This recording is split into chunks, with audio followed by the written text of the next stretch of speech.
Corporate deal अब नहीं होगी आसान, कंपनियों के विलय व बंटवारे पर पहली बार लगेगा स्टाम्प शुल्क।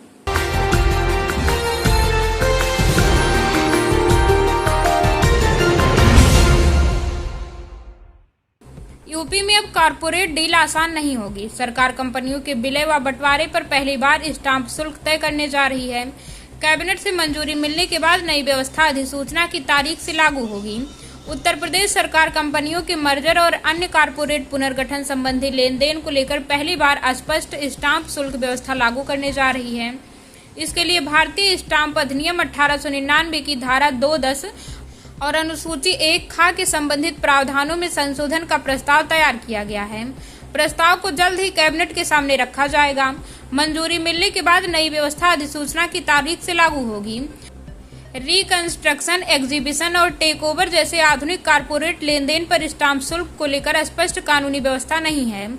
इससे कंपनियों को पुनर्गठन के दौरान शुल्क निर्धारण को लेकर अनिश्चितता और विवादों का सामना करना पड़ता है। प्रस्ताव तैयार करते समय महाराष्ट्र, गुजरात, कर्नाटक, राजस्थान समेत कई राज्यों की व्यवस्थाओं का अध्ययन किया गया है, जहां ऐसे मामलों के लिए पहले से स्पष्ट प्रावधान लागू है। प्रस्ताव के अनुसार मर्जर और डीमर्जर के मामलों में स्टाम्प शुल्क 2 आधारों में से जो अधिक होगा उसके अनुसार लिया जाएगा। यानी यूपी में स्थित अचल संपत्ति के मूल्य पर निर्धारित प्रतिशत अथवा शेयर मूल्य एवं प्रतिफल के 0.5% में जो अधिक होगा वही देय होगा।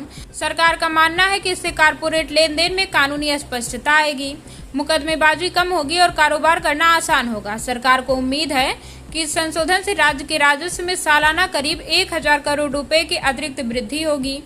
साथ ही बड़े कॉरपोरेट निवेश को बढ़ावा मिलेगा। नई कंपनियां यूपी का रुख करेंगी और इससे हजारों नए रोजगार के अवसर भी पैदा होंगे। सरकार का कहना है कि इस नई व्यवस्था से कॉरपोरेट लेन देन में पारदर्शिता बढ़ेगी। स्पष्ट नियम होने से मुकदमेबाजी कम होगी और निवेशकों का भरोसा भी मजबूत होगा। सरकार का अनुमान है कि इस बदलाव से राज्य को हर साल करीब 1000 करोड़ रुपए का अतिरिक्त राजस्व मिलेगा। इसके अलावा बड़े निवेश आने, नई कंपनियों के उत्तर प्रदेश में आने और रोजगार के नए अवसर पैदा होने की भी उम्मीद जताई जा रही है। विशेषज्ञों के मुताबिक स्पष्ट स्टाम्प शुल्क व्यवस्था से कंपनियों को पहले से यह पता होगा कि उन्हें कितना शुल्क देना है।